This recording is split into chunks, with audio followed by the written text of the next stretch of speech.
My name is Uni. Today I'll be talking about my Keystone. It's titled La Cocina Latina. It's an oral history of Latinx migration and diaspora recipes. Thank you very much to my wonderful advisor, Molly, who's in the front here. So actually I took a class with Molly sophomore year, and we kind of talked about this new culture in the US that is Latinx or Latine. And I really wanted to dive into and explore that direction of what it means to be Latino or Latina in the United States. So I decided to create a recipe book because I also love food. So today's agenda, I'm just going to talk about the inspiration for my project, my research goals, and then I'm going to go into my interview process and my artistic process, and then we'll talk about any questions. So first, these are my parents. My dad was born in Panama, but he lived in Venezuela and grew up in Miami, and my mom's English, and they met in Atlanta and had me. But what's amazing about their story is that I grew up in a very culturally mixed house, and so Christmas we would have Noche Buena on the 24th, and the 25th we have English Sunday roast, which I love. And so I really wanted to kind of capture what it means to be Latino, or can you really get into the experience of migrants through understanding food and recipes. So the Latinx culture is not just a physical journey, but these are the questions that I wanted to pose. So what is the intersection of food and identity, and how is that navigated in the US? And then to what extent can we glimpse an understanding of the migration process through a culinary lens? So I'm an anthropology major, and I also love art, and I really wanted to understand how archives, and specifically, can bring together all three of those things. So recipes are such important archives in telling us where we come from and how we've evolved. And this is from Samaya Valley, who is a chef herself. And I think what's really interesting about what I found during my process was that anthropology is so unique in the way that you can participant observe, but you can also collect information, whether it's photos, videos, recipes, or any kind of text really, and really understand the human experience. So I decided to interview 6 people in Boston. I chose Boston because I live here, but also because 20% of Boston is Latinx. And I just feel sometimes I don't feel that necessarily in a day-to-day. So I want to introduce to you Angela and Danny, who are from Costa Rica. They so graciously shared with me the recipe for a gallo pinto, which I cooked. And what Angela talked to me about was how she uses food and recipes as a way to build new culture and build new relationships with people. And so I just thought it was so incredible the way that she kind of spoke of this transition into the US as something that was really hard for her initially, but her whole goal is to create this new community. And it's just a really special thing to be able to share your family's recipes with new people that you meet.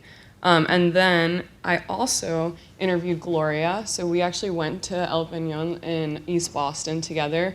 And Gloria is a coworker of mine, and she's from Colombia. And so we kind of talked about how talked about more of the job process and working, and how I guess there's language barriers, but also, just this different culture around making money in the US, which I thought was interesting that we approached it from we're having dinner together, we're talking about food and what food means to her and her family, and there's more to that there, and it's about her experience, moving countries and then having to work and having to overcome this, really tough barrier of she doesn't speak English and not being able to get jobs in certain places, and she ended up working in the restaurant industry.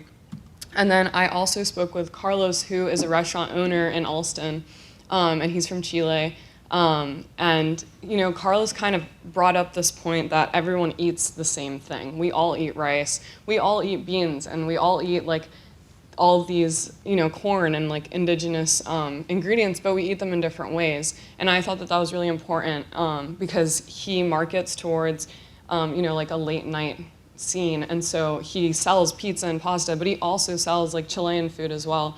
So it was incredible the way that he's managed to balance, making money in the U.S. And, making money for his family, but also keeping that part of him with him through his food.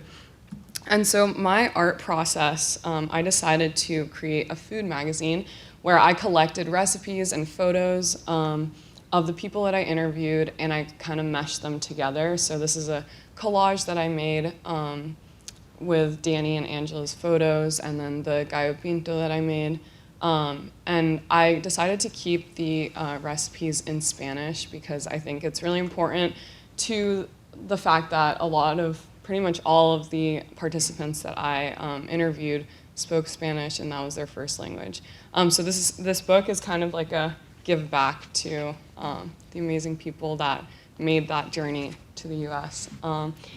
And right here is a QR code if any of you guys want to read the book, but I'll also have it outside, and if anyone has any questions.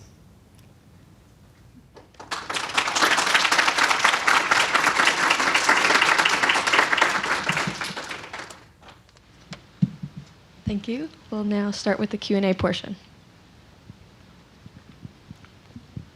First of all, incredible Keystone. I just wanted to ask, so what inspired you to, when you came up with this idea, to make it into a food magazine specifically as your final project? So initially I wanted to make like a zine or a book, or I wasn't really sure. But I think like I have a love for collage, and I wanted to somehow get that together with like the actual recipes. So, and I mean, I love food magazines too, so I was like, I guess I could mix this all together.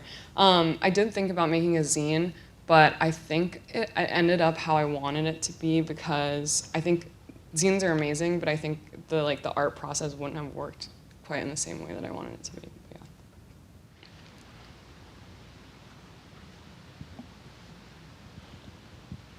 Yeah, just again, wonderful work. I loved how you connected food identity and like the people that you interviewed. I was wondering, like, what was your selection process for the people you interviewed? Were they like friends, family, or how did you meet them? It was kind of a mix of both. So I had friends, and then people that I met at work. And a lot of these people I'd actually spoken to about this before, and they had like a passion for that.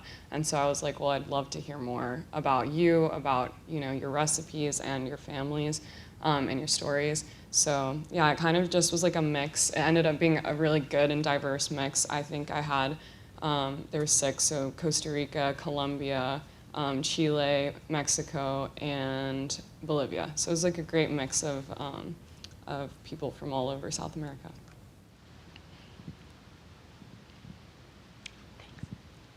Yeah, that was really lovely. Thank you. I think just honoring the gifts that people who migrate to the U.S. give us and bring us is so important, especially now. And so I'm really grateful to hear this. I wondered about the recipes. Was it hard for people to tell you like exact amounts, or like was some of it stored in people's head? Was it written down? I just wondered if you could talk a little bit about that. I know if I asked some of my friends or relatives for recipes, they would be like, well, a little bit of, and it would be hard to write down what that meant. Yeah, definitely. I was talking about this the other day, and like if I redid this project, I would definitely want to cook with the people that gave me the recipes, because I think like the cooking process is never like, oh, I'm actually gonna measure these things. That's a lot of like just a little bit of that, and like so I think a lot of people just kind of gave me their favorite dishes, and we kind of went from there. But then there was other people that did have recipes written down and sent me full recipes with exact amounts of things, which I also thought was really interesting, that different families keep different pieces of information in different ways. But yeah.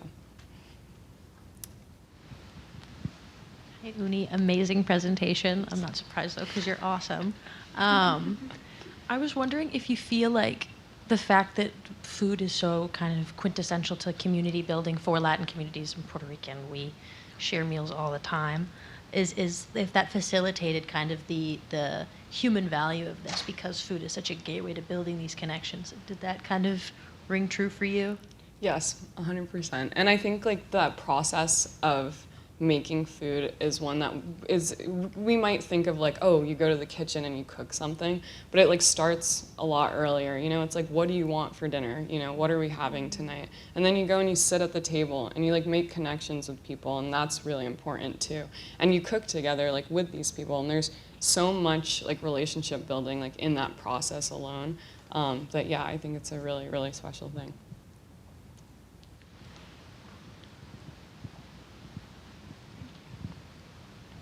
Hi, Uni. That was truly amazing and inspiring as well. I think mine is a comment/question. So the comment part is that I'm struck by how you took us on a journey where food, the impact of food and community from like your birth and inception. And I guess I'm wondering, like as you're graduating now and you're moving into this new stage of life, how do you picture maintaining, you know, and transforming like the lessons and the beauty of how you hold food and community and experience in this new stage of your life? Like, how do you picture taking it forward with you?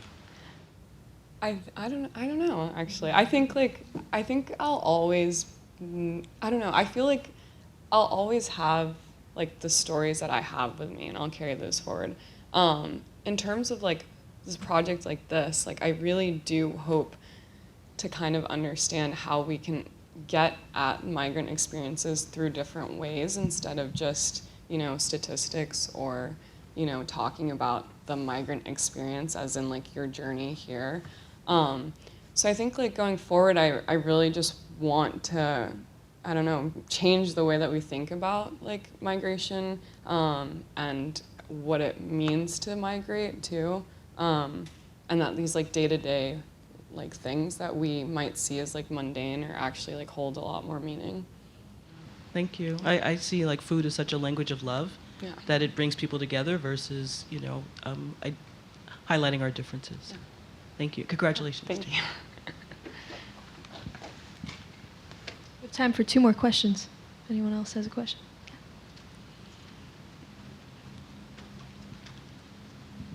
Great job. So proud of you.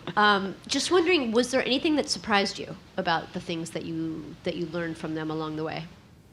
I think what surprised me was how much people felt cooking to be like a building thing, of like building a new community. Because I always thought of it as like, oh, it's like a connection to people at home. It's like a remembering, you know, my life in a different country. But so many people did not start with that. It was more of like, it's a way to share who I am with like the people that I see myself going forward with, you know? And I want to share it with like my children's children. I want my kids' friends to understand like who I am through the food that I cook. So yeah, that really surprised me actually, yeah. That's great.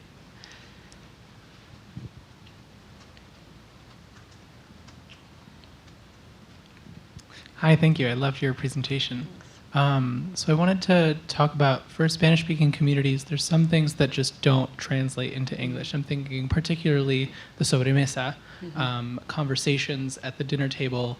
They extend a lot more than we would in a typical Western context. So did you find anything in your experience throughout your project that you maybe had difficulty relating to, like putting in English or translating or putting in language that would be like for a broader audience?